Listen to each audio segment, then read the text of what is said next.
नमस्कार दोस्तों, decode exam पर मैं शिवम आप सभी का बहुत बहुत स्वागत करता हूं। डिकोड एग्जाम की तरफ से आप सभी छात्र छात्राओं के लिए यूपी पीसीएस प्रारंभिक परीक्षा को दृष्टिगत और आरओ एआरओ परीक्षा के प्रारंभिक परीक्षा के ध्यान में रखते हुए आप लोगों के लिए 151 क्लासेस का एक फ्री क्रैश कोर्स चलाया जा रहा है, जिसके माध्यम से प्रॉपर आरएनडी करके वो 150 टॉपिक ऐसे निकाले गए हैं जिनसे परीक्षा में प्रश्न प्रायः पूछे ही जाते हैं ना।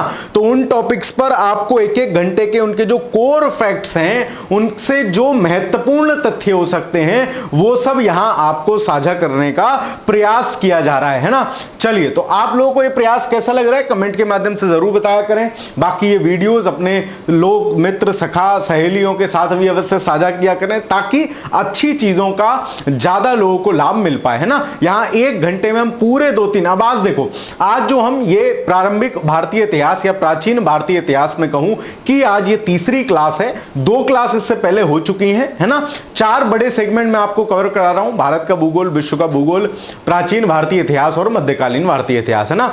तो प्राचीन भारतीय इतिहास की आज ये तीसरी क्लास है। इससे पहली 2 क्लासेस में हमने वैदिक सभ्यता, सिंधु सभ्यता, पाषाण काल, है ना, उत्तर वैदिक सभ्यता, ये सब हम पढ़ चुके हैं। ठीक है, चलिए तो आज देखते हैं हम कि 6ठी शताब्दी ईसा पूर्व में कैसे विभिन्न धर्मों का उदय हुआ। तो जिसमें हम बौद्ध धर्म देखेंगे जिसने एक बड़े क्षेत्र पर प्रभाव डाला, जैन धर्म को देखेंगे और कुछ अन्य धर्म भी जो तत्कालीन समय में प्रचलन में थे या उसके बाद प्रचलन में आए, उनको भी हम यहां एक ही जगह समाप्त कर लेंगे। तो चलिए शुरुआत करते हैं आज की अपनी क्लास की। सबसे पहले हमें यह समझना होगा 6ठी शताब्दी ईसा पूर्व, यानी इससे पहले जो धर्म था या इससे पहले जो चल रहा था सोसाइटी का सिस्टम, वो मुख्यतः ऋग्वैदिक धर्म था। ठीक है, ऋग्वैदिक काल था जिसमें ऋग्वेद के हिसाब से सिस्टम चलता था। ऋग्वेद काल के बाद उत्तर वैदिक काल आया, जहां ऋग्वैदिक काल सामाजिक रूप से, आर्थिक रूप से, राजनीतिक रूप से एक समृद्ध व्यवस्था को लिए हुए था। वहीं उत्तर वैदिक काल के आते आते उसमें कुछ ना कुछ रूढ़ियां हो गई, कुछ दोष उत्पन्न हो गए, जिस कारण कुछ नए पंथों की जो है पुनर्जन्म हो गया, नए पंथों का जन्म हो गया। उससे थोड़े बहुत मैक्सिमम चीजें वही लेके थोड़े बहुत जो जो लोगों को तकलीफ चीजें दे रही थी उनको जो है रिन्यूएट करके, एक तरह से कहते हैं ना रिनोवेशन हो गया मकान का, वैसा ही कुछ है, नाम अलग दे दिया। अभी समझेंगे हम कैसे। ठीक है, तो सबसे पहले तो हमें यह जानना होगा कि इस समय ऐसे क्या स्थितियां थी, ऐसे क्या कारण थे जिस वजह से इन नए धर्मों का, इन नए पंथों का अस्तित्व में आना हुआ। ठीक है, तो आपको एक क्वेश्चन के फॉर्मेट में यह भी दे सकता है कि 6ठी शताब्दी ईसा पूर्व में बौद्ध तथा जैन धर्म की उत्पत्ति के निम्नलिखित में से क्या कारण नहीं थे, है ना। तो आपको पता होना चाहिए। जैसे वैदिक धर्म का रूढ़ स्वरूप देखो, ऋग्वैदिक काल जो था ना, या वैदिक सभ्यता आप जिसको कह रहे हैं, एकदम बेहतरीन तरीके से वहां चीजें थी। समाज का विभाजन था, लेकिन कर्म के आधार पर, ना कि जाति व्यवस्था के आधार पर, ना कि जन्म के आधार पर। समाज सुचारू रूप से चल रहा था, महिलाओं को समाज में विशेष दर्जा दिया गया था, सभा समिति विदत जैसी संस्थाएं थी, मैंने आपको बताया। लेकिन यहां आते आते वैदिक धर्म का स्वरूप थोड़ा सा रूढ़ हो गया। रूढ़ हो गया इन द सेंस कि अब बताया जाने लगा कर्मकांड प्रधान चीजें हो गई। यज्ञ करोगे तभी आपको जो है फल मिलेगा, है ना, इसका ऐसा होगा, उसका ऐसा होगा। तो रूढ़ स्वरूप वैदिक धर्म ने धारण कर लिया था, जिस कारण धर्म से मतलब क्या है, जो समाज की व्यवस्था है वो, है ना। जिस कारण क्या हुआ, कुछ लोगों ने उस सभ्यता से स्वयं को, उस व्यवस्था से स्वयं का बिलगाव महसूस किया, स्वयं को अलग महसूस किया और अपना एक नया कुछ सिस्टम शुरू करना चाहा। याद रखना, ये जो बौद्ध और जैन हैं, दोनों के प्रतिपादक क्या हैं, आप देखोगे दोनों के प्रतिपादक क्षत्रिय हैं। क्यों? क्योंकि यहां माना जा रहा था कि ब्राह्मण ही आपको यज्ञ कराएंगे, ब्राह्मण ही आपको जो है चीजें पढ़वाएंगे। ब्राह्मण से मतलब जो उस चीज को जानता होगा, है ना, जो उस विद्या को जानता होगा। तो यह सिस्टम हुआ, जिस कारण से क्षत्रिय वर्ग, क्योंकि यह सत्ता का जो है स्थापित वर्ग था, जिसने जो है शासक वर्ग, मुख्यतः हम इसको कह सकते हैं शासक और सैन्य वर्ग था, इसको अपनी शक्ति में थोड़ा सा कमजोरी सी महसूस हुई। तो इस वजह से एक नए नए धर्म की शुरुआत होना तो लाजमी ही था। तो यह पहला कारण, जाति व्यवस्था का विकृत स्वरूप। जैसा मैंने आपको बताया, ऋग्वैदिक काल में कर्म के आधार पर जाति व्यवस्था है। जो व्यक्ति जो है अध्ययन अध्यापन का कार्य कर रहा है वो ब्राह्मण है, जो व्यक्ति राजकाज चला रहा है, सेना का काम कर रहा है, युद्ध लड़ रहा है, क्षत्रिय है, जो व्यक्ति व्यापार कर रहा है बणिक है, बनिया है, और जो सेवा कर रहा है वो शूद्र उनको कहा गया। ठीक है, आज भी देखते हैं, आज भी समाज में क्लासिफिकेशन है ना, ग्रुप ए अफसर, ग्रुप बी अफसर, ग्रुप सी चतुर्थ श्रेणी कर्मचारी। अब चतुर्थ श्रेणी कर्मचारी चाहे शर्मा जी हैं आज के समय में, लेकिन वो चतुर्थ श्रेणी कर्मचारी, उनको आप उसी दृष्टि से देखोगे, है ना, मतलब ये समाज की सच्चाई है। ठीक है, तो इस समय तक आते आते उत्तर वैदिक काल में क्या हो गया, वो जाति व्यवस्था धर्म पे आधारित माने जाने लगी, कर्म के आधार की जगह। ठीक है, तो लोगों में थोड़ी सी कुंठा हुई, लोगों को थोड़ा सा नए धर्म की तरफ आकर्षण लोगों का हुआ।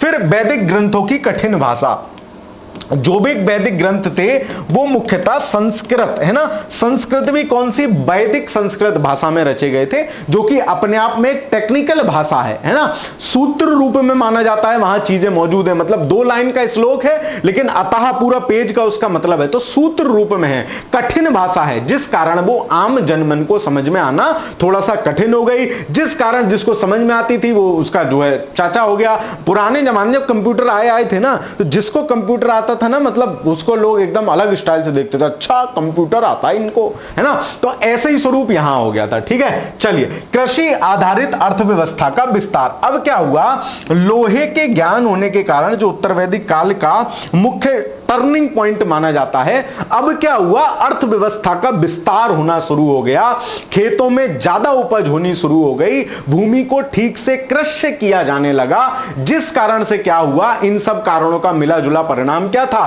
कि सरप्लस अनाज उत्पन्न होने लगा, एक्स्ट्रा अनाज उत्पन्न होने लगा। जब सरप्लस अनाज उत्पन्न होने लगा, खेती में जानवर काम में लाए जाने लगे, तो क्या हुआ, जब सरप्लस अनाज उत्पन्न होगा, आदमी के पास पैसा आएगा, पैसा आता है, दिमाग को चढ़ जाता है, चढ़ गया, है ना, फिर वो भी अपनी खुद को अस्तित्ववान महसूस करने लगा।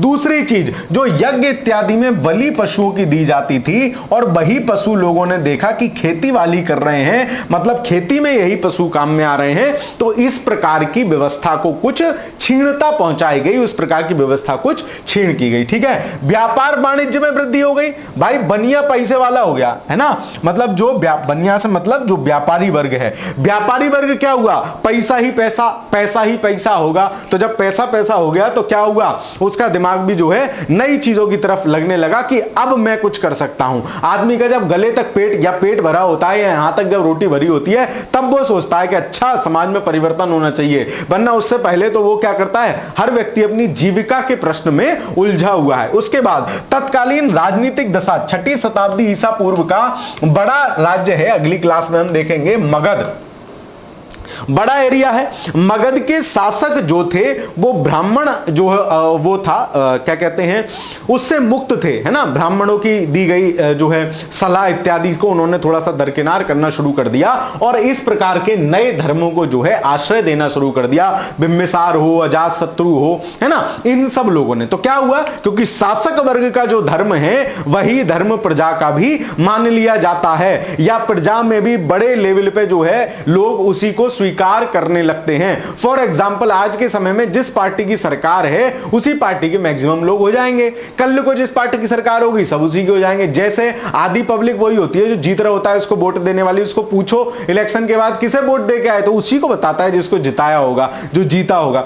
ऐसे ही यहां सिस्टम हुआ। तो शासकों की राजनीतिक दशा ऐसी हो गई कि शासकों ने, शासक बौद्ध धर्म के भी विस्तार का मुख्य कारण यही है, शासक वर्ग ने बौद्ध धर्म को एक्सेप्ट किया, जिस कारण वो बड़े लेवल पे उस धर्म का प्रचार प्रसार हो पाया। चलिए, तो ये हमने इस स्लाइड में समझा कि कैसे जो है 6ठी शताब्दी ईसा पूर्व की दशा जो है उन स्थिति में किस प्रकार से नए धर्मों की उत्पत्ति हो रही है, या फिर नए धर्मों की उत्पत्ति के क्या कारण है। क्योंकि कोई भी चीज अनायास तो होगी नहीं, अनायास मतलब अपने आप से तो हो नहीं जाएगी, उसके पीछे एक प्रॉपर उसका फिर जो है एक बेस होता है। तो वो बेस हमने समझ लिया। तो ये प्रश्न आपसे पूछा जा सकता है, निम्न में से कौन सा कारण नहीं था, कोई एक आध और दे देगा। तो ये विशेषता चीजें याद रखना, कॉन्सेप्चुअल चीज है। चलिए अब समझते हैं सबसे पहले जैन धर्म। जैन धर्म आपको पता है मैं इनमें बहुत ज्यादा आपको नहीं पढ़ाऊंगा, क्योंकि सवाल जहां से पूछा जाता है मेरा उद्देश्य है वो समझाना इसलिए जरूरी था ताकि आपके दिमाग में भी एक सिस्टम बन सके कि आखिर ये धर्म अपने आप थोड़ी ना आ गए, कोई तो कारण रहा होगा ना।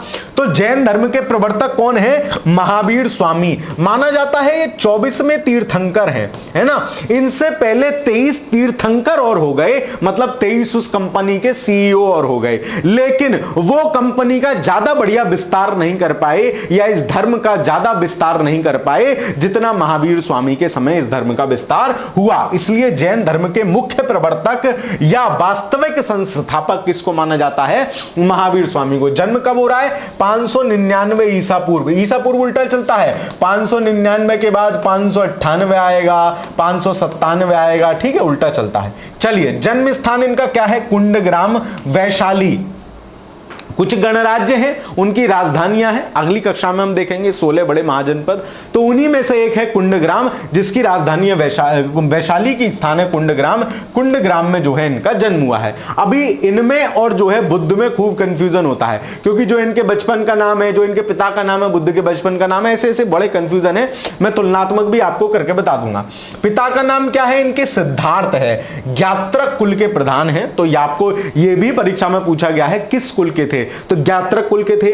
माता कौन है? त्रिशला माता है, जो लिच्छवी राजा चेटक की बहन है ना। चेटक कौन है, क्या हुआ, ये अभी हम जब मगध पढ़ रहे होंगे, 16 महाजनपद पढ़ रहे होंगे, उनमें सब समझेंगे। तो आपको क्या याद रखना है?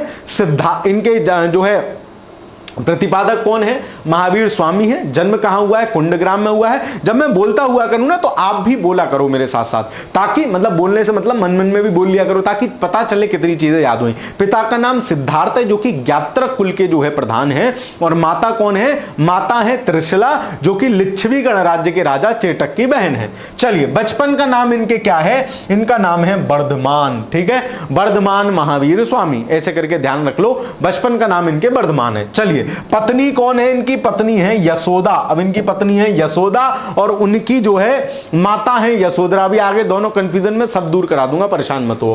पुत्री का नाम क्या है? अनुजा या प्रिय दर्शना मिलता है, और दामाद का नाम और प्रथम शिष्य भी यही थे, कौन? जमाली, ठीक है। तो ये इनके विषय में इंट्रोडक्टरी है। चलिए, ज्ञान की प्राप्ति महावीर स्वामी को कहां हो रही है? जंभिर ग्राम के समीप ऋजुपालिका नदी के तट पर। याद रखना, गौतम बुद्ध छोटा नाम है, तो उनको जो है दूसरी छोटी नदी के तट पर जो है ज्ञान प्राप्ति होगी। मैं अभी गौतम बुद्ध बताऊंगा तो दोनों साथ साथ बता रहा रहूंगा, ताकि कंफ्यूजन ना रहे। महावीर स्वामी थोड़ा बड़ा नाम है, तो इनकी नदी भी बड़ी है, ऋजुपालिका नदी के तट पर, साल के वृक्ष के नीचे, ठीक है। जब वो बता रहा हूं, अभी गौतम बुद्ध पढ़ाऊंगा, बौद्ध धर्म पढ़ाऊंगा, तो दोनों का जो है वो करता रहूंगा कंपैरिजन। प्रथम उपदेश इन्होंने कहां दिया है? राजगृह में बराकर नदी के तट पर, ठीक है। बराकर नदी के तट पर जो है पहला उपदेश महावीर स्वामी दे रहे हैं। उपदेश इनकी कौन सी भाषा है? प्राकृत या अर्धमागधी कहते हैं, प्राकृत भाषा में उपदेश दिए।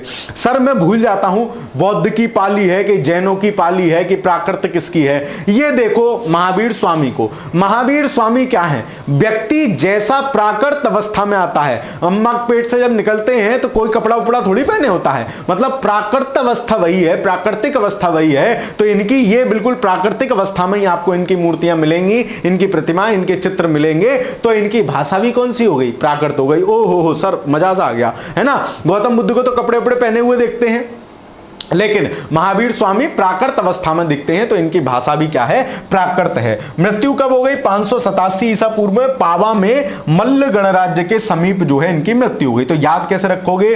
पाव भाजी देखते हो ना, पाव, तो पाव जो होता है, पाव को क्या करते हो? तवे पे दवा दवा के सेक देते हो। तो महावीर स्वामी, तो पाव कहता है, अरे स्वामी इतना मत दवा, मैं तो फूल के आया था, तूने मुझे दवा दवा के पतला कर दिया। तो महावीर स्वामी की मृत्यु कहां हो रही है?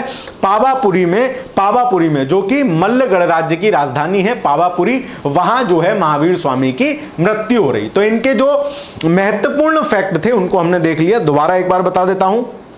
जन्म हो रहा है 599 ईसा पूर्व में, है ना।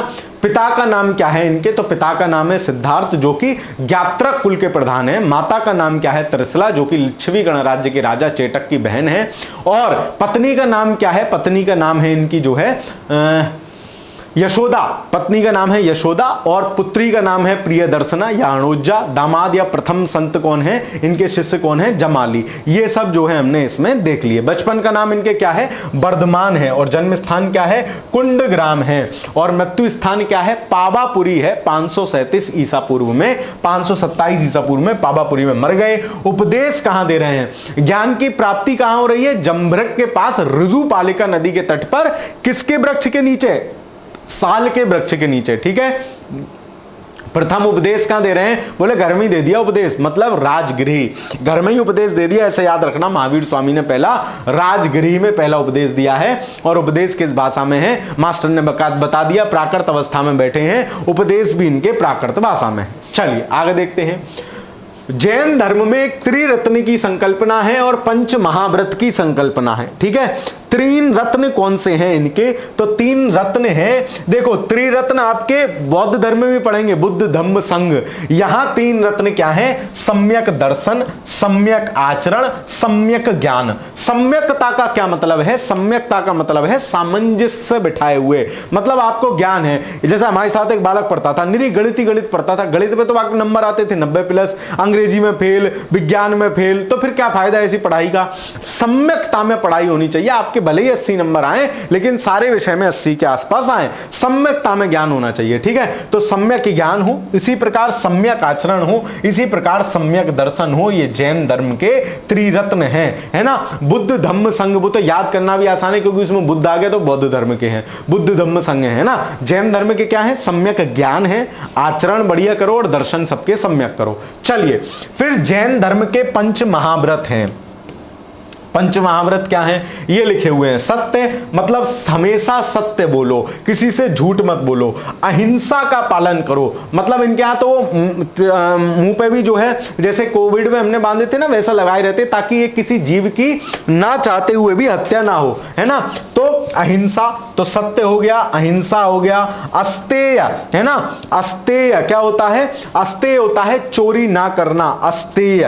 अपरिग्रह मतलब जरूरत से ज्यादा धन का एकत्रीकरण ना करना, जितनी जरूरत है 5 रुपया की थाली खाते हैं, 6 रुपया जेब में है, आनंद लो, बाकी सब दान कर दो। ठीक है, ब्रह्मचर्य, ब्रह्मचर्य आपको पता है, ब्रह्मचर्य का पालन करो। ठीक है, तो पंच महाव्रत है और त्रिरत्न है। त्रिरत्न कौन कौन से हैं, ज्ञान है, आचरण है और दर्शन है। सम्यक ज्ञान, सम्यक आचरण, सम्यक दर्शन। पंच महाव्रत कौन से हैं, अहिंसा है, सत्य बोलना है, अहिंसा है, अपरिग्रह है, जरूरत से ज्यादा इकट्ठा ना करना, अस्तेय है, चोरी ना करना, और क्या है पांचवा ब्रह्मचर्य है। ठीक है, ब्रह्मचर्य माना जाता है, महावीर स्वामी ने ब्रह्मचर्य जोड़ा था, उससे पहले 4 महाव्रत थे, है ना, महावीर स्वामी ने जो है जोड़ा था। तो सम्यक दर्शन, सम्यक ज्ञान, सम्यक चरित्र या आचरण, और सत्य, अहिंसा, चौर्य या अस्तेय, अपरिग्रह और ब्रह्मचर्य। ठीक है, चलिए आगे चलते हैं। जैन धर्म की प्रमुख मान्यताएं क्या क्या हैं, या जैन क्या क्या मानते हैं, तो वेदों की अपौरुषेयता स्वीकार नहीं करते हैं। मतलब वेदों को कहा जाता है, या ब्राह्मण ग्रंथों ने कहा, या फिर जो है वैदिक सभ्यता ने माना कि वेद क्या हैं, अपौरुषेय हैं, मतलब उनकी रचना किसी पुरुष द्वारा नहीं की गई है। वो क्या है, ब्रह्मांडीय ज्ञान को ऋषि मुनियों ने सीधे कनेक्ट करके, जो पहले मेरी समझ में नहीं आता था क्या ये ज्ञान की प्राप्ति का क्या मतलब है। आज भी आपके ब्रह्मांड में तमाम ज्ञान मौजूद है, आप उस ज्ञान को कनेक्ट कर लो। आज आपका माध्यम गूगल है, उस समय ऐसा कोई वाईफाई जैसा माध्यम होगा, अभी हम और भी विकसित, है ना। अभी आज अगर हम ये बात मैं कहूं कि कल को कोई ऐसी जो है स्थिति आ जाएगी कि आपका दिमाग जो है ब्रह्मांड में जो ज्ञान तुमने सोचा, बौद्ध धर्म और बौद्ध धर्म से फैली हुई जितनी भी जानकारी है, जैसे आज गूगल पे है, वो क्या है, क्लाउड में है, आप सोचो और आपके दिमाग में वो जानकारी आ जाए और आप उसको रिफाइन कर लो। तो जितनी देर आपको रिफाइन करने में लग रही है, मतलब उतनी देर में आपको ज्ञान प्राप्त हो गया। ज्ञान प्राप्त हो जाएगा, आप सबको ज्ञान देने लगोगे, तो वही चक्कर है। ठीक है, तो वेदों की अपौरुषेयता स्वीकार नहीं की, इन्होंने माना कि वेद अपौरुषेय नहीं है, किसी ना किसी ने इसकी रचना की है। जबकि जो है जो वैदिक धर्म है वो मानता है कि वेद अपौरुषेय हैं, है ना, इनकी रचना जो है किसी पुरुष द्वारा नहीं की गई है। ईश्वर को मान्यता नहीं देते हैं कि ईश्वर कुछ नहीं है। क्यों? क्योंकि जब वेदों को मान्यता नहीं दे रहे हैं तो ईश्वर को भी मान्यता नहीं देंगे। लेकिन कर्म और पुनर्जन्म के सिद्धांत को मान्यता दी जा रही है कि जैसे कर्म करोगे वैसा आपका जो है एक डेटा इकट्ठा होता रहेगा, है ना। हर चीज का डेटा इकट्ठा होता है भाई, आप जो कर रहे हो उसका भी डेटा कहीं ना कहीं तो कलेक्ट होता ही होगा। तो आत्मा में विश्वास कर रहे हैं कि आत्मा होती है, पुनर्जन्म और कर्म में विश्वास कर रहे हैं कि कर्म और पुनर्जन्म भी है ना। कर्म और पुनर्जन्म भी है, आत्मा भी है, लेकिन ईश्वर को मान्यता नहीं दे रहे हैं कि ईश्वर जैसी कोई चीज है।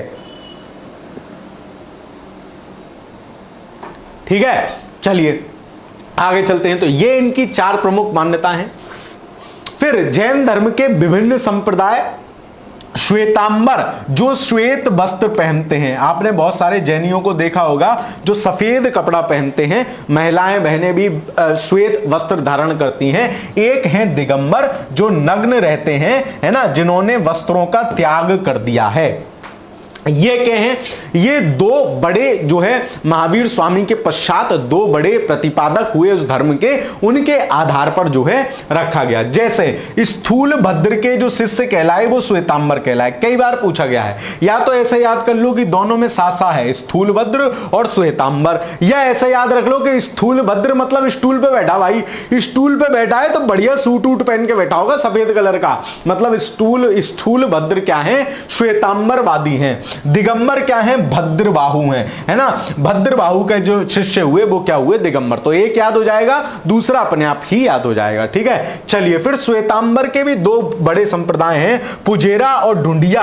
पुजेरा डेरावासी और ढूंढिया स्थानकवासी। डेरावासी मतलब जगह जगह डेरा डालकर रहने वाले, आज यहां कल कहीं और कहीं कहीं और ढूंढिया मतलब स्थानकवासी जो एक स्थान पर रहकर ही जो है जैन धर्म का प्रचार प्रसार करते हैं। फिर जितने भी पंथी है ना, 20 पंथी, 13 पंथी, मेरा पंथी, तारण पंथी, ग्वायन पंथी, तोता पंथी, ये सब भद्रबाहु के शिष्य हैं। ये सब वस्त्रों का त्याग कर चुके हैं, है ना। ये सब दिगंबर कहलाते हैं। तो श्वेतांबर और दिगंबर जैन धर्म के 2 प्रमुख जो है संप्रदाय हैं। तो याद रह जाएगा, ये सवाल आपसे कई बार पूछा गया है और इनमें से पूछ लेता है। तो जितने पंथी याद रखना सारे पंछी हैं, है ना। जितने पंथी सब पंछी, और पंछी जो है कपड़ा नहीं पहनता है मतलब दिगंबर है, मतलब भद्रबाहु के नेतृत्व वाला है, ये याद रख लेना। चलिए यहां से सवाल पूछा जाता है जैन धर्म के तीर्थंकर और उनका प्रतीक चिन्ह। प्रतीक चिन्ह पूछा जाता है। तो कुछ याद कर लो, सारे याद ना होंगे, कुछ याद कर लो। मैं बता देता हूं कैसे कैसे ध्यान रख लेने हैं। आप अगर आपके पास कॉपी किताब हो, अपने नोट्स हो, तो उसमें भी नोट कर लेना। जैसे ऋषभदेव आदि तीर्थंकर इनको माना जाता है। आदि तीर्थंकर या प्रारंभिक तीर्थंकर मैं कहूं, जैन धर्म के माने जाते हैं आदि तीर्थंकर। कौन? ऋषभदेव। इनका चुनाव चिन्ह क्या है? हाँ, चुनाव चिन्ह है या प्रतीक चिन्ह क्या है? वृषभ। तो देखो नाम सही है, ऋषभ और वृषभ। कोई दिक्कत? बताओ कोई दिक्कत? बोले नहीं सर कोई दिक्कत नहीं है। अब ध्यान रह जाएगा ऋषभ और वृषभ या बैल। ठीक है, फिर आ जाओ दूसरे हैं अजीतनाथ, है ना। इनका चुनाव चिन्ह क्या है? हाथी, या प्रतीक चिन्ह क्या है? हाथी। तो हाथी क्या होता है? अजीत होता है। हाथी को नहीं जीत सकते, है ना। चाचा चले गए टहलते हुए, बोले कौन सा हाथी है मुझे दिखाना जरा। हाथी ने आगे सूर से ही निपटा दिया। तो क्या है? हाथी अजीत है, मतलब हाथी को जो है तो आप जीत नहीं सकते। तो अजीतनाथ का जो है प्रतीक चिन्ह क्या है? हाथी।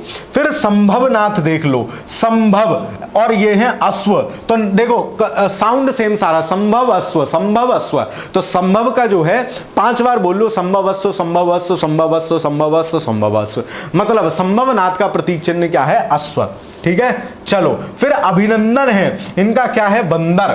तो अभिनंदन और बंदर कैसे याद करो? वो जो बंदर का खेल दिखाने वाले भाई साहब आते ना, वो कहते हैं अच्छा नानी के घर जाएगा, तो कहता है नहीं, बोले भैया जी आ गए, इनको हाय बोलो, मतलब वो बंदर आपका अभिनंदन करता है। तो अभिनंदन जो है उनका वो क्या है? प्रतीक चिन्ह बंदर है। फिर इसमें से जो पूछा गया है वो पदम प्रभु का पूछा गया है। तो पदम प्रभु वो दोहा था एक, मुझे याद नहीं आ रहा, उसमें कमल और पदम दोनों आते थे, तो पदम प्रभु का कमल हो जाएगा।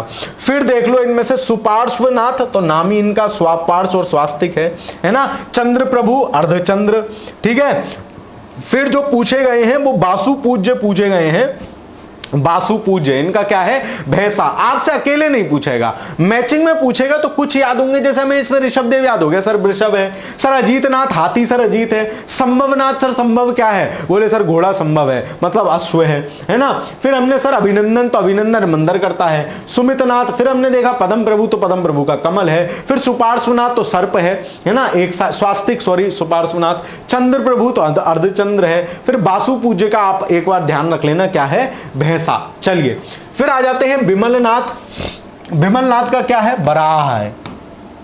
अनंतनाथ क्या है, बाज है। बाज क्या होता है, ज्यादा ऊंचाई पे उड़ता है, मतलब अनंत ऊंचाई पे उड़ता है। चील कौए तो यहीं पे उड़ रहे हैं, ओहो सर एक चील ये गई, ये पकड़ ली, एक चील ये गई। बाज क्या है, ऊपर उड़ता है, चला गया हाथ मेरा ऊपर, इतनी ऊपर बाज उड़ता है। तो बाज कहां उड़ता है, अनंत में, ठीक है। तो अनंतनाथ का बाज, ठीक है। फिर देख लो कौन, कुंभनाथ, अहरनाथ, मल्लीनाथ का पूछा गया है। मल्ली कलश, देखो कैसे याद रखोगे, कलश मतलब लोटा, कलश मतलब लोटा, है ना। लोटा जानते हो कि नहीं, अरे यार वो जो पिक्चर थी कौन सी आई थी, अक्षय कुमार की और उनकी दीदी की, टॉयलेट एक प्रेम कथा, वो वाला ही लोटा, ठीक है। तो लोटा है, और मल्ली में से केवल इतना शब्द देख लो, ठीक है। मेरा उद्देश्य सिर्फ याद कराना है, मल्ली शब्द देख लो तो मल्ली लोटा ऐसे याद हो जाएगा, कलश। फिर जो हो जाएगा वो हो जाएंगे ये तीन, याद रखना 22, 23, 24, ये रिसेंट कैंडिडेट हैं, तो इनके चुनाव चिन्ह याद रहने हैं। जैसे महावीर का तो क्या है, सिंह है भाई, महावीर सिंह से थे ना, सारे में प्रचार कर दिया, महावीर स्वामी, सिंह स्वामी, तो इनका सिंह है।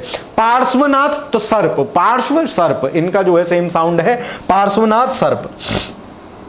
महावीर सिंह। अरिष्टी नेमी जो है या नेमीनाथ जो है, इनका क्या है, शंख है। मतलब तीन बड़े जो है तीर्थंकर हो गए, और तीन बड़े लास्ट के तीर्थंकर हो गए, 4 हो गए, 5, 6, 7, 8, 9, 10, 11, 12, 13 याद कर लिया आपने टोटल 24 में से, बस बहुत है ना। तो आपका मैचिंग वाला सवाल कई बार इसमें से पूछा गया है, आप पीवाईक्यू देखते हैं तो आपने देखा होगा। तो मैचिंग वाला सवाल अगर आप कर ले जाओगे ना, तो ये 1 नंबर आपका फ्री का हो जाएगा। तो लास्ट के 3 जरूर याद रखना, अरिष्टी नेमी, तो अरिष्टी नेमी का शंख है सर। पार्श्वनाथ है 23 में तीर्थंकर, उनका सर्प है सर। और सबसे नीचे सबसे लास्ट महावीर स्वामी है, उनका सिंह है। चलिए जैन संगतियां, 2 प्रमुख जैन संगतियां हुई हैं। महावीर स्वामी कहां मरे थे, पावापुरी में, यही इसकी ट्रिक है। पहली कहां हो गई, पाटलिपुत्र में, दूसरी कहां हो गई, बल्लभी में, ठीक है। तो प्रथम, हालांकि जैन संगतियों पे सवाल नहीं पूछे जाते हैं, सवाल आपसे बौद्ध संगतियों पे पूछता है परीक्षा में, परंतु फिर भी आपको पता होना चाहिए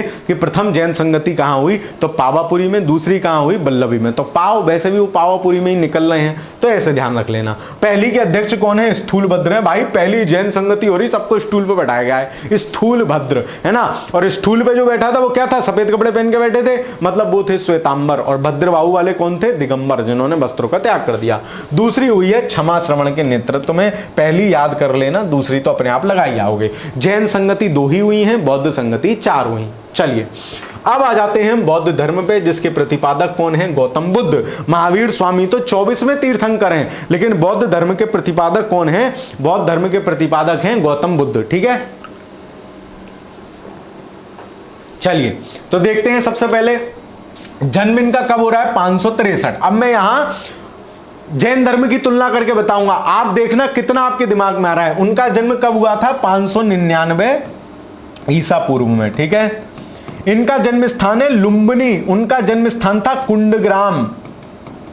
क्या था, कुंडग्राम। अब मैं यहां आपको जो है कंपैरिजन करके बता रहा हूं, ऐसे ही आपको भी याद करना चाहिए, बहुत कंफ्यूजन होता है इसमें, इसीलिए, ठीक है। तो इनका जन्म स्थान है लुम्बिनी, और उनका क्या है, नेपाल के निकट स्थित लुम्बिनी। और महावीर स्वामी का जन्म स्थान क्या था, कुंडग्राम, है ना। चलिए फिर इनके पिता का नाम है शुद्धोधन, जो कि शाक्य गण के प्रधान हैं। और उनके पिता का नाम क्या था, उनके पिता का नाम था सिद्धार्थ, जो कि ज्ञात्रक कुल के प्रधान थे, ज्ञात्रक कुल के प्रधान थे। और ये किसके हैं, शाक्य कुल के प्रधान है। देख लो पिता का नाम क्या है, सिद्धार्थ, जो कि ज्ञात्रक कुल के प्रधान है, ठीक है। चलिए, और ये किस कुल के प्रधान है, ये जो है शाक्य गण के प्रधान है। माता का नाम क्या है, इनकी माता का नाम है माया देवी, और किस वंश की हैं, कोलीय वंश की हैं। उनकी माता का नाम क्या था, उनकी माता का नाम था त्रिशला, जो कि लिच्छवी नरेश या लिच्छवी जो राजा था चेटक, उसकी जो है बहन थी। बचपन का नाम इनके क्या है, सिद्धार्थ, है ना। और उनके पिता का नाम सिद्धार्थ था। उनके बचपन का नाम क्या था, उनके बचपन का नाम था आपके क्या, उनके बचपन का नाम था वर्धमान, वर्धमान, ठीक है। और इनके बचपन का नाम क्या है? सिद्धार्थ। ठीक है, चलिए सिद्धार्थ।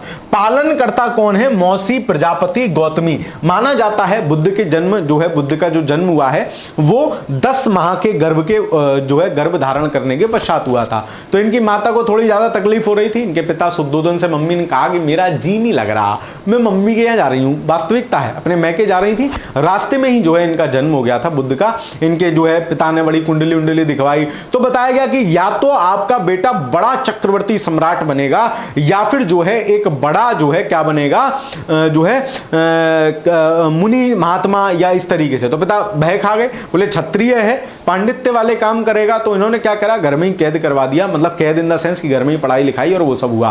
फिर वो उन्होंने 4 चीजें देखी, अभी आगे पढ़ेंगे तब और बता दूंगा। ठीक है, पत्नी कौन है? यशोधरा, है ना। और उनकी पत्नी कौन थी? उनकी पत्नी कौन थी? जो इनकी माता है।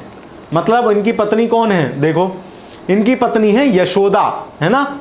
इनकी पत्नी है यशोदा, जो क्या है? यशोधरा इनकी माता है। तो ये बड़ा कंफ्यूजन है ना। इनकी पत्नी उनकी यशोदा है और इनकी यशोधरा है। तो पत्नी जो है दोनों की सेम है, माफ कीजिए। पुत्र राहुल, उनकी पुत्री थी कौन?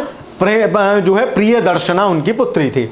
ज्ञान प्राप्ति कहां हुई है? उनको हुई थी जंभिक ग्राम के पास। किसकी कौन सी नदी के तट पर? ऋजुपालिका नदी के तट पर। महावीर स्वामी, थोड़ा बड़ा नाम है तो नदी भी बड़ी है, ऋजुपालिका। और कौन से वृक्ष के नीचे? साल के वृक्ष के नीचे। लेकिन इनको ज्ञान प्राप्त हो रहा है उरुवेला या बोध गया में निरंजना या फल्गु या पुनपुन। 3 नाम है, निरंजना, फल्गु या पुनपुन। पुनपुन नदी के तट पर पीपल के वृक्ष के नीचे इनको ज्ञान प्राप्त हुआ है। और महावीर स्वामी को ज्ञान कहां प्राप्त हो रहा था? भूल जाते हैं, इसीलिए साथ साथ बता रहा हूं भाई, मुझे शौक नहीं आ रहा, मेरे दिमाग पर भी जोर पड़ रहा है। उनको ज्ञान प्राप्त हो रहा है जंभिक नदी के तट पर, जंभिक गांव के निकट ऋजुपालिका नदी के तट पर साल के वृक्ष के नीचे इनको ज्ञान प्राप्त हो रहा है बोध गया में। फल्गु, पुनपुन या जो है निरंजना नदी के तट पर पीपल के वृक्ष के नीचे। फिर इन्होंने प्रथम उपदेश दिया है सारनाथ में। कहां? सारनाथ में। उन्होंने प्रथम उपदेश दिया था गृह में, राजगृह में। बुद्ध का भी बड़ा बढ़िया चक्कर है। जब ज्ञान प्राप्ति की खोज के लिए बुद्ध निकल गए, जब ज्ञान प्राप्ति की खोज, राजा ने जो है इनके पिता ने कह दिया कि भैया यहीं रहोगे।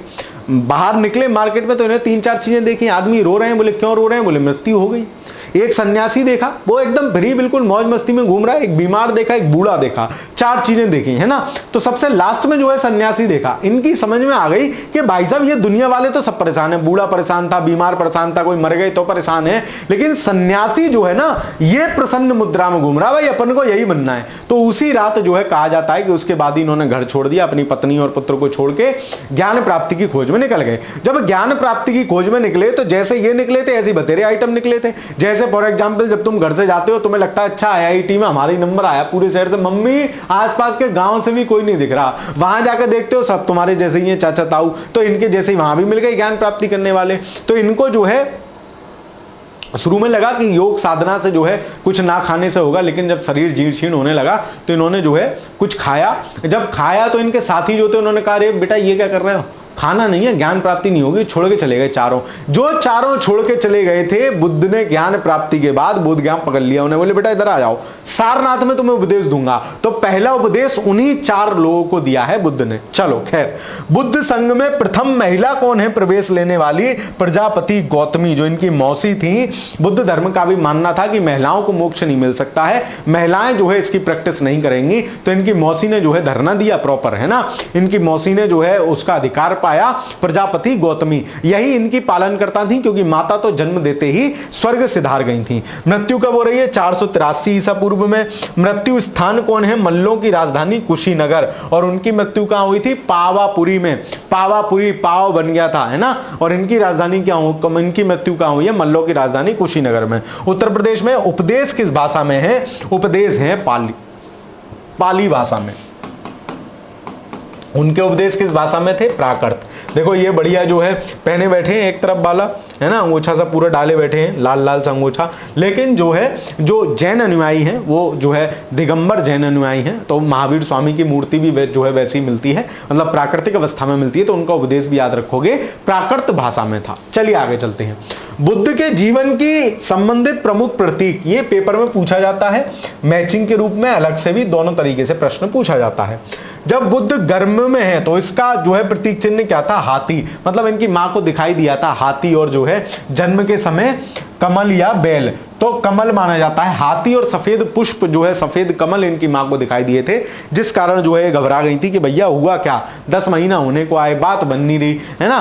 तो जो है ये बोली मैं के चली जाऊंगी, बोले चली जाओ। रास्ते में ही जन्म हो गया था, पिता ने फिर उसके बाद कुंडली उंडली दिखाई, ये सब घटना भी बताई। तो जन्म गर्भ में ठहरने का प्रतीक क्या है, हाथी है, और जन्म का प्रतीक क्या है, कमल है। फिर महाभिनिष्क्रमण, मतलब जब बुद्ध ने गृह त्याग किया, जब बुद्ध को यह पता चला कि ये जो है दुनिया मोह माया है, और सबसे प्रसन्न तो एक ही आदमी था, कौन सा, वही वाला साधु जो रास्ते में मिला, तो बोले अपन को यही बनना है। तो उसी रात जो है घर छोड़ दिया, महाभिनिष्क्रमण किया, जिसको गृह त्याग बोला गया, या इनकी जो है भाषा में एक बड़ा शब्द नाम दिया गया, महाभिनिष्क्रमण, है ना। इसका जो है प्रतीक चिन्ह क्या था, इसका प्रतीक चिन्ह था अश्व। कैसे याद रखोगे, महाभिनिष्क्रमण, घर से गए हैं, घर से गायब हुए हैं, तो घर से कैसे गायब हुए हैं, बोले भाई साहब घोड़ा लेके गायब हुए हैं, मतलब घोड़े पे गायब हुए हैं, मतलब महाभिनिष्क्रमण किस पे हुआ है, घोड़े पे हुआ है, ऐसे याद रख लेना। निर्वाण या ज्ञान की जो प्राप्ति हुई है उसका प्रतीक चिन्ह क्या है, पीपल का वृक्ष, क्योंकि पीपल के वृक्ष के नीचे ज्ञान प्राप्ति हुई है। धर्म चक्र प्रवर्तक या प्रथम उपदेश जो दिया है उसको बोला गया है धर्म चक्र परिवर्तन, है ना। तो धर्म चक्र परिवर्तन का जो है प्रतीक चिन्ह क्या है, वो है चक्र आपका, ठीक है, चक्र। फिर आ जाओ महापरिनिर्वाण, जो मृत्यु हो गई, कहां हुई थी, कुशीनगर में मृत्यु हुई उनकी, कहां हुई, पावापुरी में, कुशीनगर में मृत्यु हुई है। इसका चिन्ह क्या है, स्तूप, है ना, सूप नहीं स्तूप। बौद्ध धर्म में स्तूपों का बहुत महत्व है, बुद्ध के विभिन्न अवशेष उन विभिन्न स्तूपों में रखे हुए हैं। तो सारे प्रतीक चिन्ह हो गए। गर्भ धारण करने का क्या हो गया, हाथी हो गया, जन्म का क्या हो गया, कमल हो गया। महाभिनिष्क्रमण, घर से गए हैं तो घर छोड़कर गए हैं, मतलब घोड़े से भागे, कोई पीछे से पकड़ ना ले, ठीक है।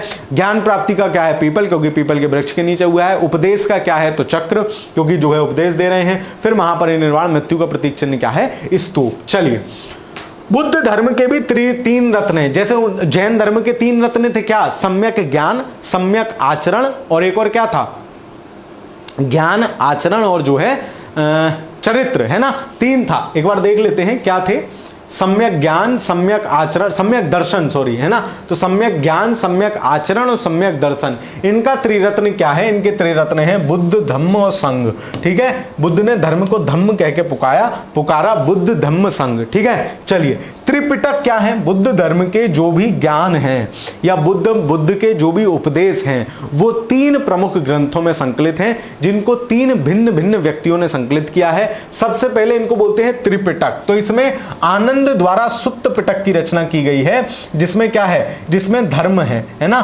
जिसमें धर्मोपदेश है, धर्मोपदेश में कहूं जिसमें धर्मोपदेश है, सुत्त पिटक में, ठीक है। फिर आ जाओ, दूसरा विनय पिटक है, जिसका संकलन कौन कर रहा है, उपाली, है ना, उपाली कर रहा है। इसमें क्या है, इसमें जो है विनय पिटक, मतलब जो है वो कह रहे हैं, अरे सिस्टम डिसाइड कर रहे हैं कि कैसे कैसे क्या होना है, अभी एग्जैक्ट शब्द याद आएगा बता दूंगा।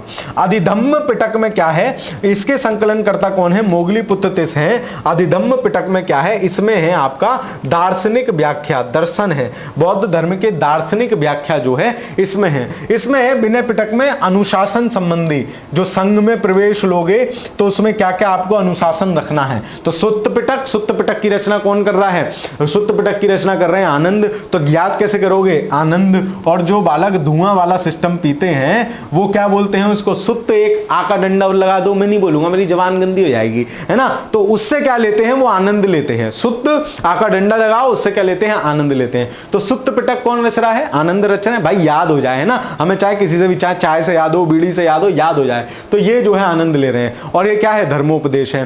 फिर जो है विनय पिटक, विनय मतलब विनय अनुनय विनय करते हैं ना, बोले भाई साहब ऐसे रह लेना, बता रहे हैं, मतलब आचरण संबंधी जो अनुशासन आचरण संबंधी जो विवरण है वो विनय पिटक में है, इसको जो है उपाली रच रहे हैं। फिर अधिधम्म पिटक, तो बड़ा सा नाम है अधिधम्म पिटक, ऐसे ही बड़ा आदमी रच रहा है, मोगली पुत्र तिस्स, वो इसको रच रहे हैं अधिधम्म पिटक। और ये क्या है, ये दर्शन है, बौद्ध धर्म की दार्शनिक व्याख्या है। तो ये है त्रिपिटक, आपको दिखाए गए हैं। चलिए खैर, फिर बौद्ध धर्म अष्टांगिक मार्ग की बात करता है। अष्टांगिक मार्ग क्या है, दुखों से मुक्ति का अष्टांगिक मार्ग। मतलब सबसे पहले बुद्ध कहते हैं 4 आर्य सत्य हैं, मतलब जो जीवन में होंगे ही। क्या दुख है भाई, सबके जीवन में दुख है। आपके जीवन में सिलेक्शन नहीं हो रहा, मास्टर के जीवन में है कि जो है वो ये नहीं हो रहा, वो नहीं हो रहा, 20 बातें हैं। तो दुख जो है, इच्छाएं जो हैं, वो दुख का कारण है। और जो है दुख सबके जीवन में है। दुखों का समुदाय है, मतलब बहुत सारे दुख हैं। दुख निरोध है, मतलब दुख का जो है कारण है ना, दुख का कारण है, दुख निरोध है। और दुख निरोध गामिनी प्रतिपदा, और उन कारणों का निवारण भी है। दुख है, बहुत सारे दुख हैं, दुख का कारण है, दुख का निवारण का कारण वो भी है।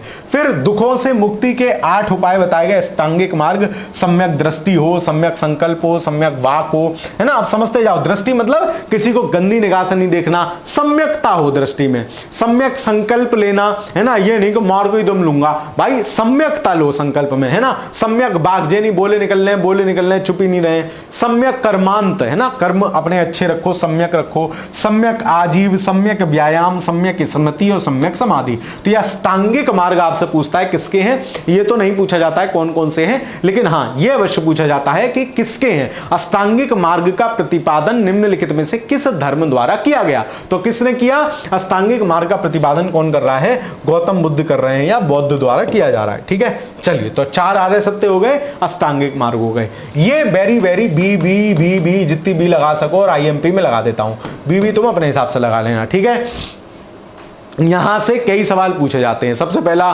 कहां हुई, किसने करवाया, और जो है इत्यादि इत्यादि। तो सबसे पहली बौद्ध संगति हो रही है 483 ईसा पूर्व में, जब बुद्ध की मृत्यु हो रही है। बुद्ध की मृत्यु हुई, मीटिंग हुई, बोले भाई साहब बहुत सारी बातें हैं, अब कौन बुद्ध का प्रतिपादक बनेगा, कैसे संकलन होगा इनकी शिक्षाओं का, ये सब। तो इसको याद कर लो, राबे पाकू। ठीक है, राबे पाकू, इसको ऐसे याद कर लो, राबे पाकू, राबे पाकू 50 बार बोल लो, 10 बार बोल लो, राबे पाकू याद हो जाएगा। मतलब पहली जो बौद्ध संगति है वो कहां हुई है, राजगृह में हुई है। पहले इसको याद करते हैं। दूसरी में 100 साल का डिफरेंस है। 483 में बुद्ध की मृत्यु के समय हुई है, 100 साल बाद हुई है, राबे मतलब वैशाली में। तीसरी 247 ईसा पूर्व में हुई है, इसको याद कर लेना बस, है ना। ये कहां हुई है, राबे पा मतलब पाटलिपुत्र।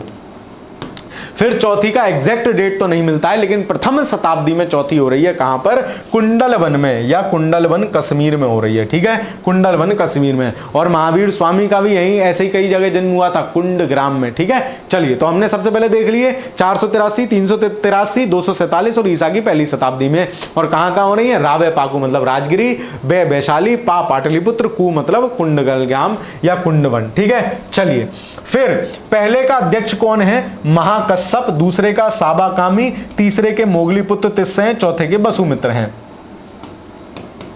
तो पहले तो 2 ऐसे याद करो, महासाब, है ना, महासाब कहते हैं ना, महासाब, जैसे आप मुझे कहते हो मास्टर साहब, तो महासाब, मासाब। तो मसाब मतलब पहले में मासाब मतलब महाकश्यप, दूसरे में साब मतलब साबाकामी। और मासाब कैसे हैं, मोगली जैसे हैं हमारे, मोगली पुत्र तिस्स। मासाब कैसे हैं, मोगली जैसे हैं हमारे। ठीक है, तो मुझे याद कर लेना यार, मेरी शक्ल याद कर लेना, पेपर में सवाल सही हो जाना चाहिए। तो मासाब क्या है, मोगली, और चौथा याद कर लेना वसुमित्र। ठीक है, वसुमित्र। ठीक है, तो ऐसे करके, और अश्वघोष उपाध्यक्ष, इसमें अध्यक्ष उपाध्यक्ष दोनों थे। तो रावे पाकू, ठीक है, और महासाहब, मोगली, और जो है वसुमित्र। फिर पहली में कौन, पहली का शासक कौन है, तो ये ऐसे याद करते हैं, आज काला शोक अशोक, शोक, आज काला शोक और अशोक, आज काला शोक अशोक, रावे पाकू, आज काला शोक अशोक। मतलब सबसे पहले में कौन है, अजातशत्रु है।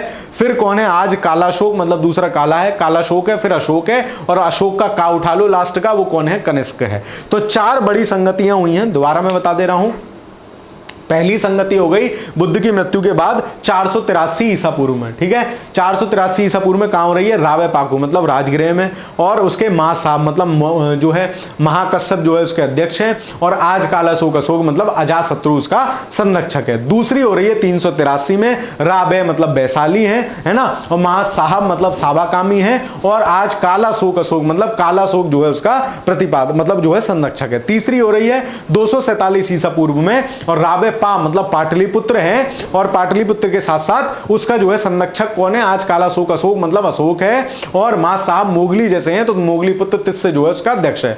चौथी हो रही है ईसा की पहली शताब्दी में, कनिष्क संरक्षक है। अध्यक्ष कौन है?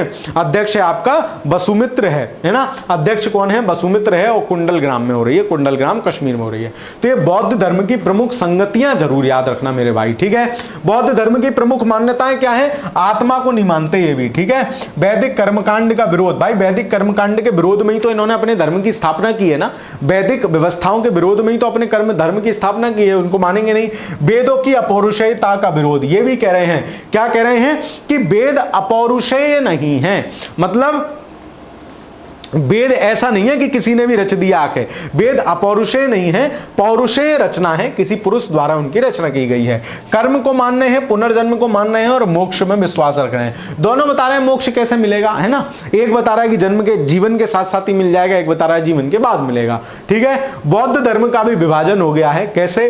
पहला विभाजन हुआ है द्वितीय बौद्ध संगति में, याद करो 383 ईसा पूर्व, मां साहब मतलब साबाकामी अध्यक्षता कर रहा है, और किस उसमें हो रही है? कहां हो रही है? राबे मतलब वैशाली में हो रही है, और कौन सा शासक है? कालाशोक।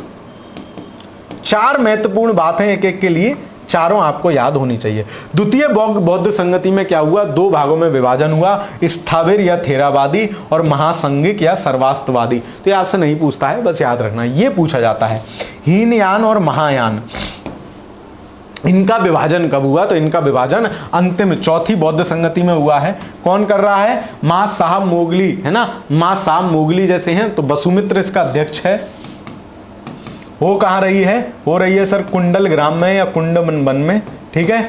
शासक कौन है? अजातशत्रु, वो है कनिष्क है, आज कालाशोक अशोक कनिष्क है, और जो है हेडशिप हमने देख ली कनिष्क है, और हो कहां रही है? राबे पाकू कुंडग्राम में हो रही है। अच्छा एक वो रह गया, कब हो रही है? ईसा की पहली शताब्दी में हो रही है, ठीक है। चार महत्वपूर्ण बात यहां से ये हो गई। चलिए अब कंपैरेटिव स्टडी कर लेते हैं दोनों की, बौद्ध धर्म और जैन धर्म।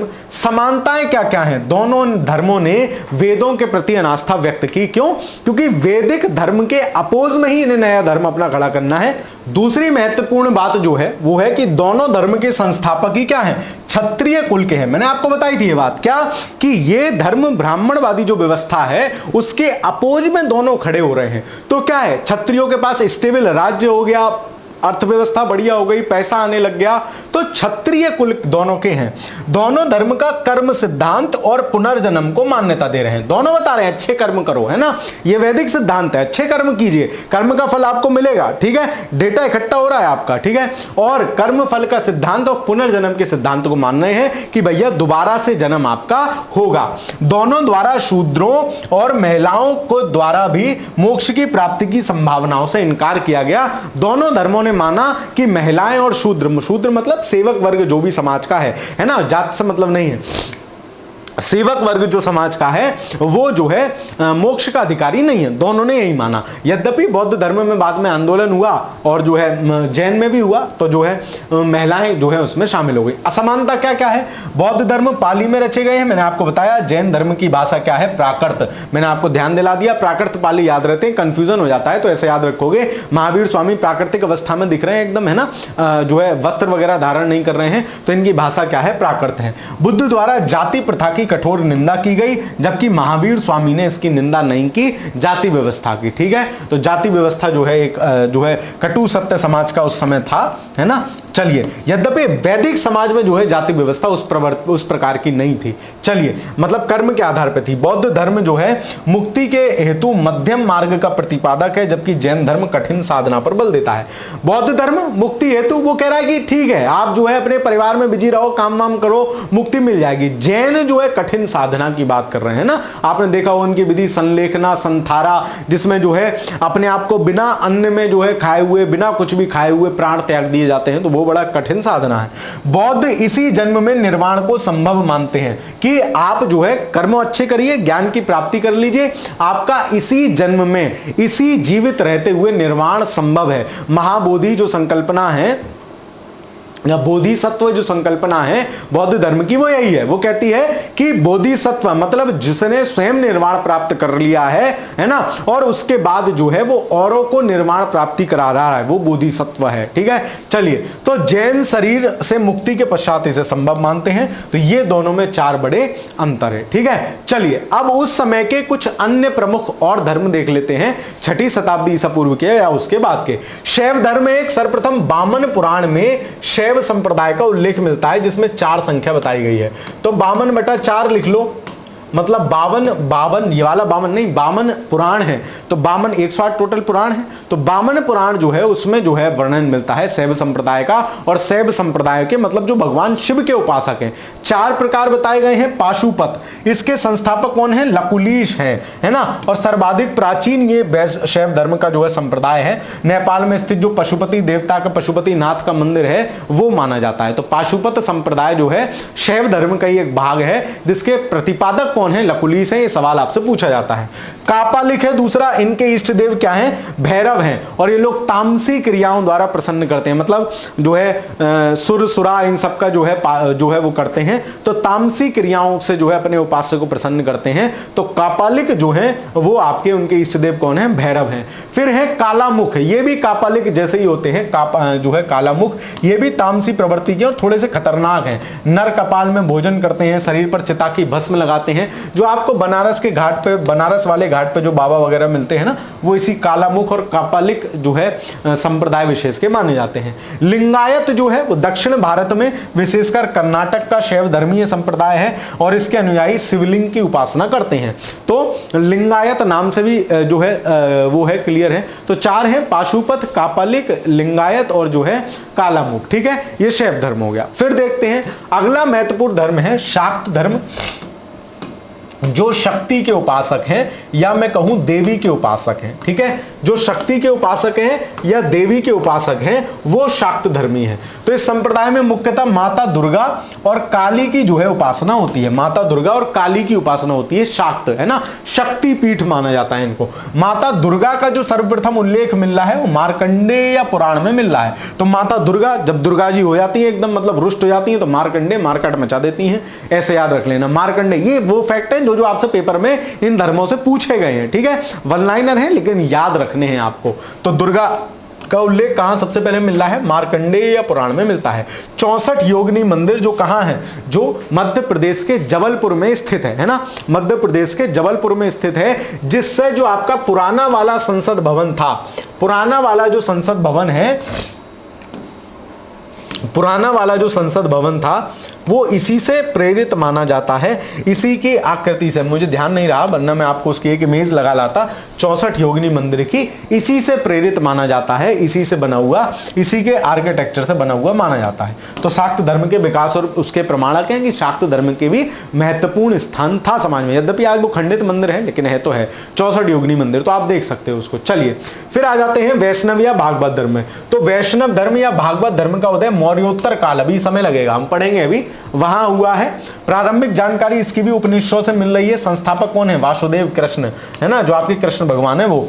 छांदोग्य उपनिषद में जो है सर्वप्रथम श्री कृष्ण का उल्लेख मिलता है। तो श्री कृष्ण का एक नाम जो आपको मिलता है वो क्या मिलता है? छलिया मिलता है ना, मथुरा वाले कहते हैं है ना। तो छलिया से याद रख लेना श्री कृष्ण। और छांदोग्य उपनिषद कहां वर्णन मिल रहा है? छांदोग्य उपनिषद में। सूर्य पूजा से संबंधित है भागवत धर्म के जो उपासक हैं वो लोग, ठीक है, का सिद्धांत और भगवत गीता को जो है अपनी आदर्श पुस्तक मानते हैं। दक्षिण में वैष्णव जो है धर्म का विस्तार कौन कर रहे हैं? अलवार संत कर रहे हैं। मैंने आपको जब भक्ति सूफी आंदोलन पढ़ा रहा था मिडिवल हिस्ट्री में, तो मैंने आपको बताया कि अलवार और नयनार दो संत हैं। तो जो अलवार संत हैं वो वैष्णव उपासक हैं और नयनार मतलब जिनके नयन हैं वो भगवान शिव के उपासक हैं। ठीक है, चलिए इनकी संख्या 12 थी, किनकी? अलवार संतों की। और ये सवाल पूछा गया है, इन संतों में एक महिला संत का भी उल्लेख मिलता है जिनका नाम था अंडाल नामक महिला संत का भी उल्लेख मिलता है ना, जिन्हें दक्षिण की मीरा कहा जाता था। यह सवाल यूपीएससी ने पूछा है और उसी के एक आध साल बाद यूपीपीसीएस ने भी पूछा है कि अंडाल दक्षिण भारतीय वैष्णव धर्म के उपासक अलवार संतों की कुल संख्या 12 थी। स्टेटमेंट 1 है ना। फिर वो कह देगा उत्तर भारत में जो है भक्ति प्रचार के सहायक थे अलवार संत, तो गलत हो जाएगा क्योंकि उत्तर भारत में तो नयनार ला रहे हैं। फिर एक हमने देखा था कि 12 है। अंडाल पूछा गया कौन है, तो अंडाल जो है एक महिला जो है उपासक हैं, महिला संत हैं जिन्हें दक्षिण की मीरा भी कहा जाता है। फिर इस्लाम धर्म, इस्लाम भी जो है इतने ही 600, ये तो बाद में, इससे 600 ईसा पूर्व नहीं है तो 1200 साल बाद 600 ईस्वी में इसका उदय हो रहा है ना, 610 ईस्वी के आसपास, तो काफी नया है, अभी 1500 साल पुराना इस्लाम धर्म है ना। चलिए, तो इस्लाम एक एकेश्वरवादी धर्म है, एक ईश्वर को मानता है। यद्यपि ये 6 ईसा पूर्व का नहीं है लेकिन धर्म पढ़ा रहा तो मैं सोचा सारा ही बता देता हूं एक बार में। एकेश्वरवादी धर्म में स्थापना हजरत मोहम्मद साहब ने की थी। हजरत मोहम्मद साहब को 610 ईस्वी में मक्का के पास हीरा नामक गुफा में ज्ञान प्राप्त हुआ। ठीक है, तो मक्का के पास ज्ञान प्राप्त हो रहा है। उसके बाद जो है मक्का से मदीना तक की इन्होंने जो यात्रा की उसको 622 ईस्वी में उसको हिजरी संवत के नाम से जाना जाता है ना, हिजरी संवत के नाम से जाना जाता है। मोहम्मद साहब की जो शिक्षाएं हैं वो कुरान में वर्णित है ना, कुरान जो कुरान धार्मिक ग्रंथ है उसमें मोहम्मद साहब की शिक्षाओं का वर्णन है। मोहम्मद साहब की मृत्यु के बाद इस्लाम जो है 2 प्रमुख संप्रदायों में बट गया, सिया और सुन्नी। सिया क्या है? सिया अपेक्षाकृत जो है उदार हैं, सुन्नी क्या है? अपेक्षाकृत रूढ़ हैं। रूढ़ मतलब वो मोहम्मद साहब को ही अपना जो है सब कुछ मानते हैं। सुन्नी कहते हैं कि मोहम्मद साहब के कथनों और कार्यों में विश्वास रखते हैं। मतलब सुन्नी उन्हें कहते हैं जो मोहम्मद साहब को ही सब कुछ मानते हैं कि मोहम्मद साहब ही थे जो थे। उसके बाद जो पैगंबर जो आए हैं, शिया जो हैं वो हजरत अली की जो है शिक्षाओं में विश्वास रखते हैं। और हजरत अली कौन थे? मोहम्मद साहब के उत्तराधिकारी थे। हजरत अली मोहम्मद साहब के उत्तराधिकारी थे, वो उनकी शिक्षाओं में भी विश्वास रखते हैं। पैगंबर मोहम्मद के उत्तराधिकारी खलीफा कहलाए, है ना। जो पैगंबर मोहम्मद के उत्तराधिकारी थे या इस्लाम के संरक्षक, वो क्या कहलाए? खलीफा कहलाए। 1920 के आसपास जो आप भारत में खिलाफत आंदोलन देखते हो वो वही था। प्रथम विश्व युद्ध में तुर्की का सुल्तान जो था वो खलीफा कहलाता था। उस पर जो है बहुत सारे सेंसन्स वगैरह लगा दिए थे प्रथम विश्व युद्ध के बाद, जिस कारण जो है पूरे विश्व के मुस्लिम जगत ने उसकी जो है आलोचना की, उसकी जो है भत्सना की कि ऐसा नहीं होना चाहिए। जिस कारण जो है खलीफा पद बाद में 1924 में ही तभी जो तुर्की का जो खलीफा था, कौन? मुस्तफा कमाल पाशा। मुस्तफा कमाल पाशा ने खलीफा पद ही समाप्त कर दिया कि अब खलीफा पद ही नहीं होगा। ठीक है, चलिए, तो ये इतना इस्लाम धर्म था। फिर ईसाई धर्म पे आ जाते हैं। ईसाई धर्म एकेश्वरवादी है। तो फैक्ट आपको पता होना चाहिए ताकि एक आध सवाल टपक पड़े तो कर ले जाओ। ईसाई लोग लेकिन ईश्वर को त्रियक के रूप में मानते हैं। क्या? जैसे आत्मा परमात्मा, द्वैतवाद है कि भाई आत्मा है परमात्मा है, मतलब हमारी आत्मा है उसी परमात्मा का अंश है। लेकिन ये एक बीच में और मानते हैं किसको? ईश्वर के जो पुत्र हैं ईसा मसीह, उनको मानते हैं। ठीक है, चलिए, तो परमपिता परमेश्वर, उनके पुत्र ईसा मसीह और पवित्र आत्मा, त्रियक के रूप में ईश्वर को समझते हैं। ईसाई धर्म के 2 पंथ हैं, कैथोलिक और प्रोटेस्टेंट, है ना। प्रोटेस्टेंट क्या है? थोड़े लिबरल हैं। कैथोलिक क्या है? थोड़े से रूढ़ हैं। वही सिस्टम यहां भी है। कैथोलिक लोग वह हैं जो वेटिकन सिटी स्थित पोप को ईसा मसीह का आध्यात्मिक उत्तराधिकारी मानते हैं कि पोप जो भी वेटिकन सिटी में जो चर्च है उसका जो भी पोप होगा वो ईसा मसीह का उत्तराधिकारी है। प्रोटेस्टेंट संप्रदाय से जुड़े लोग पोप की सर्वोच्च शक्ति को स्वीकार नहीं करते हैं, वो ईसा मसीह को ही मानते हैं कि भैया तुम ही हो। भारत में ईसाई धर्म का प्रचार कौन कर रहा है? संत थॉमस कर रहे हैं, प्रथम शताब्दी, चेन्नई में आके। ठीक है, संत थॉमस। फिर ईसा मसीह को सूली पर चढ़ाने वाले रोमन गवर्नर कौन थे? पोंटियास पिलेट, है ना। पीपी मैंने याद कर रखा है कि ईसा मसीह की पीपी इन्होंने बुलवा दी थी, है ना, मतलब सूली पे चढ़ा दिया था। तो पेंटियास पोपिल ऐसे नाम है इनका, पेंटियास पिलेट, तो ऐसे ध्यान रख लेना, याद रह जाएगा। फिर पारसी धर्म के पैगंबर कौन है? जरथुस्त्र हैं। ठीक है, जरथुस्त्र। ठीक है, चलिए खैर, पारसियों का धार्मिक ग्रंथ कौन सा है? जिंद अवेस्ता है, जिसमें जो है उनकी शिक्षाओं का संकलन है। बहुत सारे इतिहासकार तो यहां तक मानते हैं कि जो जरथुस्त्र है ना, पारसी संप्रदाय जो है, जिंद अवेस्ता, क्योंकि हम बताते हैं कि जो है वैदिक काल के जो देवता हैं उनकी जो है उपस्थिति जिंद अवेस्ता में भी है, तो ऐसा माना जाता है जो जरथुस्त्र थे ना, जरथुस्त्र जो है, जरथुस्त्र और ईसा मसीह दोनों एक समय 12-12, 15-15 साल के लिए भारत में रहे हैं और वैदिक ग्रंथों के अध्ययन के पश्चात ही उन्होंने अपना वहां जाकर नया संप्रदाय खड़ा किया है ना। बहुत समानता है, यद्यपि कुछ इतिहासकार इसको उलट भी बताते हैं कि भाई आर्य जो है वहां से आए थे, है ना। लेकिन क्योंकि वैदिक संकल्पना बहुत पुरानी है, आप सोचो ना, उससे पहले सिंधु जैसी सभ्यता, एक विकसित सभ्यता जो है पहले से स्टेब्लिश है, तो ये जो वैदिक ज्ञान है ना वो पहले से समाज में होगा, है ना। खैर कभी फिर डिटेल में इस पे बात करेंगे, फिलहाल यही देखते हैं कि पारसी धर्म के जो पैगंबर हैं वो जरथुस्त्र हैं। पारसियों का धार्मिक ग्रंथ कौन सा है? जिंद अवेस्ता है, जिसमें उनकी शिक्षा है। पारसियों का प्रमुख त्योहार क्या है? नवरोज है। आपके लिए प्रश्न छोड़ के जा रहा हूं, कौन ऐसा दिल्ली का सुल्तान था, दिल्ली सल्तनत मैंने पढ़ाया उसमें बताया था, जिसने नवरोज त्योहार मनाना शुरू किया। इस धर्म में मनुष्य के सबको अंत्येष्टि के लिए विशेष प्रकार से की जाती है। मनुष्य के मरने के बाद उसके शरीर को काफी ऊंचाई पर बांध दिया जाता है, जहां चील, कौए, गिद्ध विद्ध उसको खा जाते हैं। ऐसा माना जाता है कि इससे जल थल अग्नि जो है, जल थल जो है सब सुरक्षित रह रहे हैं, पर्यावरण सुरक्षित रह रहा है। खैर सबका अपना अपना तरीका है, तो इनका जो है अंत्येष्टि का ये तरीका है। तो इस प्रकार से आपने पूरा जो धार्मिक जो है कार्यक्रम था वो हमने देख लिया। जो धर्म से संबंधित सवाल आते हैं, जो भी प्रमुख प्रमुख धर्म थे वो हमने देख समझ लिए। फटाफट से 5 मिनट में इनका बहुत तेजी से रिवीजन कर लेते हैं। मैं आपको बता देता हूं चीजें, ताकि एक बार याद रह जाएं, रिवाइज हो जाएं। चलिए, सबसे पहले हमने देखे थे इनके उत्पत्ति के कारण क्या है बौद्ध जैन धर्म के, तो हमने देखा वैदिक धर्म का रूढ़ स्वरूप हो गया, जाति प्रथा का विकृत स्वरूप हो गया। जाति प्रथा जो है अब जन्म आधारित हो गई, है ना।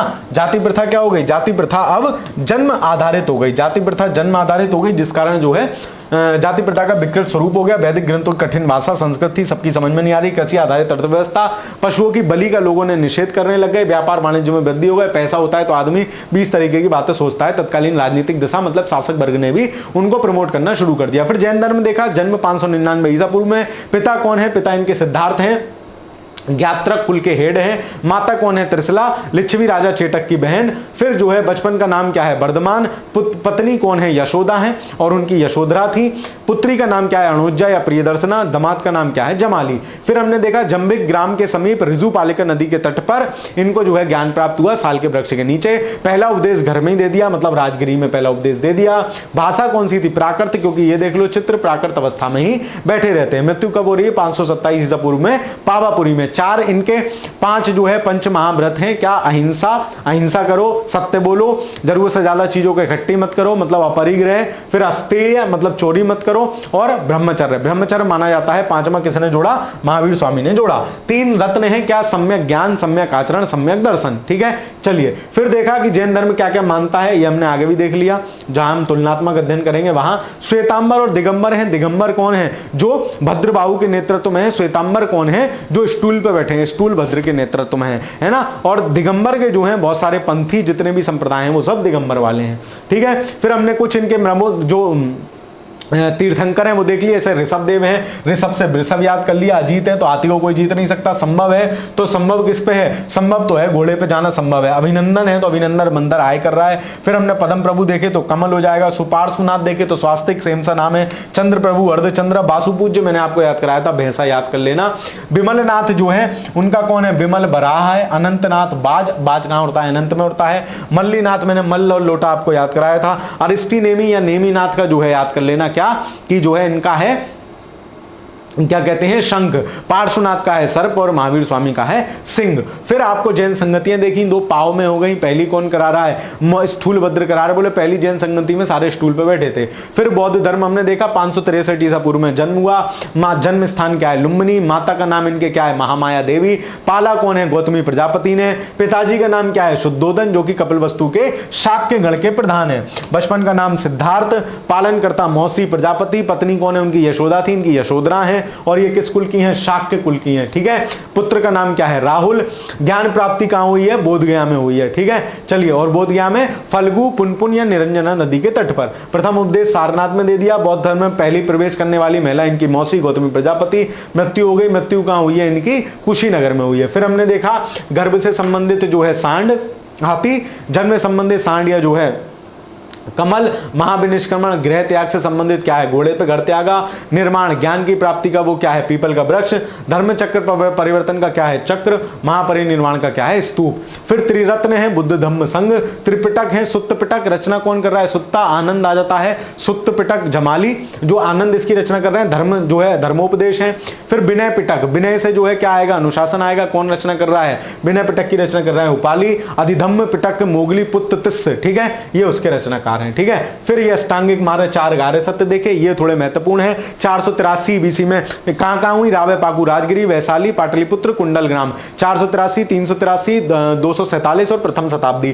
कौन कौन है? आज कालाशोक अशोक, मतलब आज अजातशत्रु, कालाशोक, अशोक और कनिष्क। कौन कौन हेड हैं? तो महासाहब मैंने याद कराया था, महाकश्यप, और साहब मतलब साबाकामी। मोगली है, मोगली पुत्र तिस्स, और चौथा कौन है? वसुमित्र। तो ये जो है आपको टेबल याद होनी चाहिए, इंपॉर्टेंट है, कई बार सवाल पूछे गए हैं। बौद्ध धर्म की हमने वो देख ली। फिर हमने देख लिया बौद्ध धर्म का विभाजन हो गया, द्वितीय बौद्ध संगति में और चतुर्थ बौद्ध संगति में हीनयान महायान आ गए। फिर हमने देखी दोनों में समानता क्या है? दोनों ने वैदिक धर्म के प्रति आस्था अनास्था प्रकट की। दोनों जो है क्षत्रिय कुल के थे। कर्म सिद्धांत और पुनर्जन्म को दोनों मानते हैं कि कर्म सिद्धांत पुनर्जन्म है, और महिलाओं शूद्रों जो है उसके जो है हेल्प नहीं कर सकती। फिर हमने देखा कि बौद्ध के उपदेश किसमें दिए गए हैं? पाली में। जैन के उद्देश्य किसमें उपदेश किसमें दिए गए हैं? प्राकृत में। बुद्ध ने जाति की कठोर निंदा करी, पर महावीर स्वामी नहीं कर रहे हैं। बौद्ध धर्म ने मुक्ति हेतु आराम से बताया। जैन धर्म कठोर साधना की बात करता है, और बौद्ध जो है निर्माण मानते हैं कि इसी जन्म में मिल जाएगा। जो जन्म निर्माण लेने के बाद औरों को प्रेरित करेंगे वो क्या कहलाएंगे? बोधिसत्व कहलाएंगे। और जैन धर्म मानता है कि इस दुनिया के बाद जाके निर्माण मिलेगा। शैव धर्म देखा, वामन पुराण में 4 संप्रदाय शैव धर्म के बताए हैं। कौन कौन से? पहले देखा पाशुपत, जिसके संस्थापक थे लकुलिस। फिर हमने देखा कापालिक जो है थोड़े भैरव को अपना वो मानते हैं, मदिरा वगैरह ये सब का सेवन करते हैं। कालामुख हमने देखा जो है नर कपाल में जो है मदिरा वगैरह पीते हैं और भोजन वगैरह करते हैं। लिंगायत जो है दक्षिण भारत में है। फिर हमने देखा शाक्त धर्म, महिलाओं की जो है देवी दुर्गा की उपासना जो है, और दुर्गा का जो है मार्कंडेय पुराण में सबसे पहले उल्लेख मिलता है। बाकी 64 योगिनी का मंदिर मध्य प्रदेश जबलपुर पूछा गया है, ये इसका प्रबल उदाहरण है। भागवत धर्म देखा, भगवान कृष्ण जो है इसके संस्थापक बता रहे हैं। भगवत गीता इनका उल्लेख है, ठीक है। चलिए, और 12 वैष्णव संतों की संख्या थी, जिन्हें क्या कहते थे? अलवार कहते थे, जिनमें से एक अंडाल नामक महिला थी, है ना, जिसको दक्षिण की मीरा भी कहा जाता था। फिर हमने देखा इस्लाम धर्म, मोहम्मद साहब इसके प्रवर्तक थे। 622 ईस्वी में, 610 में उनको ज्ञान प्राप्त हो गया, 622 ईस्वी में, है ना, मतलब बौद्ध धर्म से लगभग 1200 साल बाद, है ना, वो 600 ईसा पूर्व में, ये 600 में है। इनको जो है 622 ईस्वी में यात्रा कर रहे हैं मक्का से मदीना की, इसको हिजरी संवत कह रहे हैं। इनकी मृत्यु के बाद शिया सुन्नी 2 जगह बट गए। शिया वो थे जिन्होंने हजरत अली की बात को भी माना, हजरत अली कौन है? मोहम्मद साहब के उत्तराधिकारी। और सुन्नी वो थे जो मोहम्मद साहब की शिक्षाओं को मानते रहे। फिर देखते हैं कि 1924 में जो खलीफा होता था वो समस्त मुस्लिम जगत का जगत गुरु है, मतलब धार्मिक गुरु है। 1924 में मुस्तफा कमाल पाशा ने जो है इस पद को समाप्त कर दिया। ईसाई धर्म देखा, एकेश्वरवादी है, इसके प्रतिपादक आपको पता है।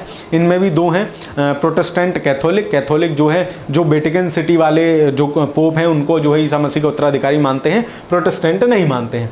फिर हमने देखा पारसी धर्म, तो पारसी के संस्थापक जरथुस्त्र हैं। इनका प्रसिद्ध ग्रंथ जैन अवेस्ता है ना। मैंने अवेस्ता आपको याद कराया था जब मैंने आपको बताया था ईरान का अवेस्ता ग्रंथ में बुद्ध नाश है, ये नासत्य अग्निमित्र इनका उल्लेख मिलता है जब आपको वैदिक धर्म पढ़ा रहा था, ठीक है।